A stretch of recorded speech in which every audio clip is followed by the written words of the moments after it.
تو میں جو اصل بات بتا رہا تھا, اللہ تعالیٰ قرآن میں فرماتے ہیں لا تقدموا بین یدی اللہ ورسولہ, شریعت سے آگے نکلنے کی کوشش نہ کرو.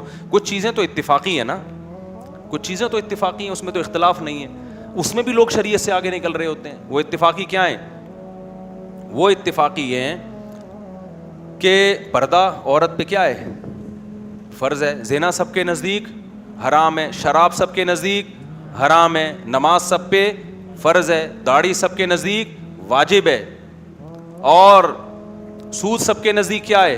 حرام ہے. جوا سب کے نزدیک حرام. انشورنس جوئے کا مجموعہ ہے, ابا مر گئے تو پیسے ملیں گے, زندہ رہے تو پیسے گئے. تو یہ نہیں ہے طریقہ اسلام میں بھائی. لیکن یہاں ہمارے لبرل طبقہ کیا کرتا ہے, ایکچولی یہ اصل میں اس یوں تھا, ایکچولی یہ اصل میں یوں تھا. تو اس میں بتا رہا تھا کہ اصول فقہ جو پڑھتے ہیں نا, اس میں ایک اصول ہے, اور یہ اسلام ہی نے سکھایا ہے. اصول لکھا فقہا نے ہے, سکھایا کس نے؟ قرآن و سنت نے, کہ اسلامی احکام کا مدار حکمتوں پر نہیں ہوتا, علتوں پر ہوتا ہے. اس کو میں مثال سے سمجھاتا ہوں. دیکھو شراب حرام کیوں ہے, اس میں حکمت کیا ہے؟ تاکہ آپ پی کے بہکے نہیں, سوسائٹی میں حادثات نہ ہوں. یہی ہے نا اصل. ورنہ شراب میں کیا ہے بھائی؟ اللہ میاں کو کیا شراب سے؟ مشروب ہے تو جیسے باقی ہے یہ بھی ہے, لیکن اس کو پی کے کیا ہو جاتا ہے آدمی کی کھوپڑی آؤٹ, کھوپڑی آؤٹ ہوتی ہے, طلاقیں بھی ہوتی ہیں, قتل و غارت بھی ہوتے ہیں, مار دھاڑ بھی ہوتی ہے, اور پتہ نہیں کیا کیا ہوتا ہے. جو نہیں ہو رہا تو پی کے دیکھو پتہ چلے گا کیا کیا ہوتا ہے, ٹھیک ہے نا. لیکن اب کوئی کہے میں پیتا ہوں مجھے تو کچھ بھی نہیں ہوتا, اس کے لیے حلال ہو جائے گی؟ حلال پھر بھی نہیں ہوگی, کیونکہ یہ شراب کو حرام ہونے کی حکمت ہے کہ اس سے لوگوں کے میٹر کیا ہوتے ہیں؟ شارٹ. اصل علت یہ نہیں ہے. علت وہ آیت ہے انما الخمر والمیسر والانصاب والازلام رجس, اے ایمان والو ناپاک ہے, فاجتنبوہ, اس کو چھوڑ دو. بس یہ علت ہے. جب تک یہ علت ہے, قرآن کی آیت رہے گی, شراب کیا رہے گی؟ حرام. یہ قطرہ بھی حرام رہے گا. اس اللہ فرماتے ہیں ان الصلاۃ تنہی عن الفحشاء والمنکر, نماز بے حیائی اور بری باتوں سے روکتی ہے. یہ حکمت ہے نماز کی. آپ نے کیا کیا؟ چونکہ مجھے نماز سے بے حیائی روکی نہیں رہی اور بری باتوں سے روکی نہیں رہا, لہذا اب تو روکی نہیں رہا ہے, لہذا اب تو کوئی, جیسے ڈاکٹر میڈیسن دیتا ہے کہ میں آپ کو یہ اس لیے کھلا رہا ہوں تاکہ آپ کا بخار اترے. آپ کہیں ڈاکٹر صاحب اتر ہی نہیں رہا, تو ڈاکٹر کہتے فائدہ نہیں ہو رہا تو چھوڑ دے یہ والی دوا. یہ دوا مقصود تھوڑی ہے, اصل تو علاج مقصود ہے نا.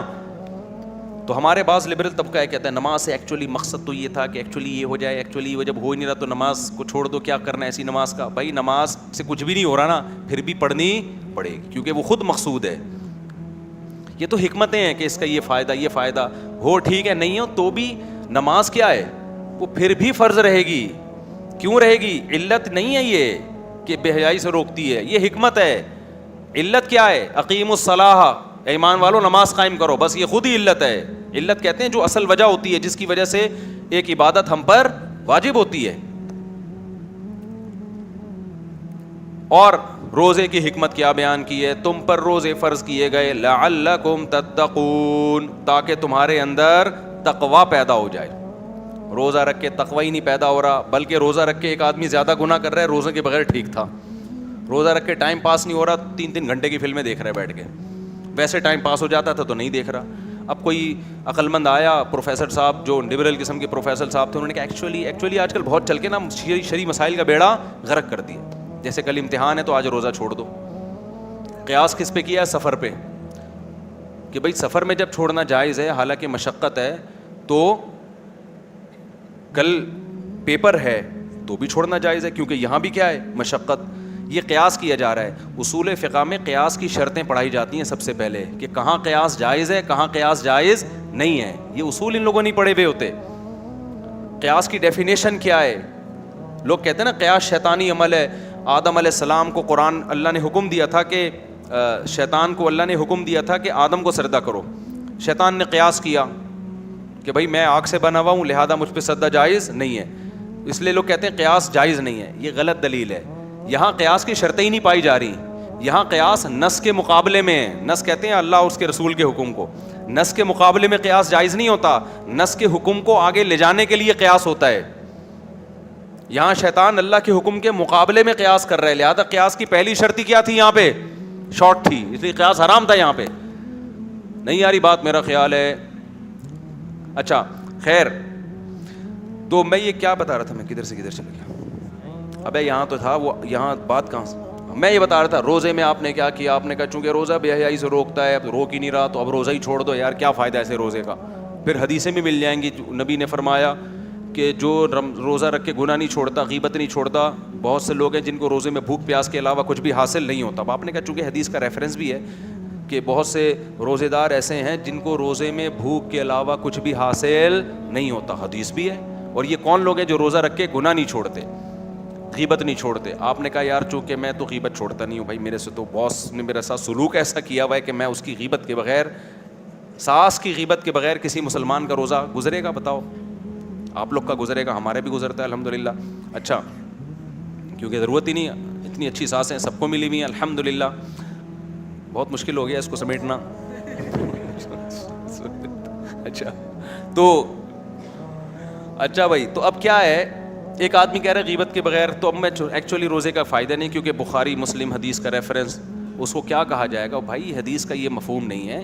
کیونکہ روزہ جو فرضیت کی اصل وجہ ہے نا, وہ یہ ہے یا ایھا الذین آمنوا کتب علیکم الصیام, ایمان والو تم پہ روزے فرض کیے گئے, اور اس کی دن ٹائم کون سا ہے, شہر رمضان, قرآن نے بتا دیا.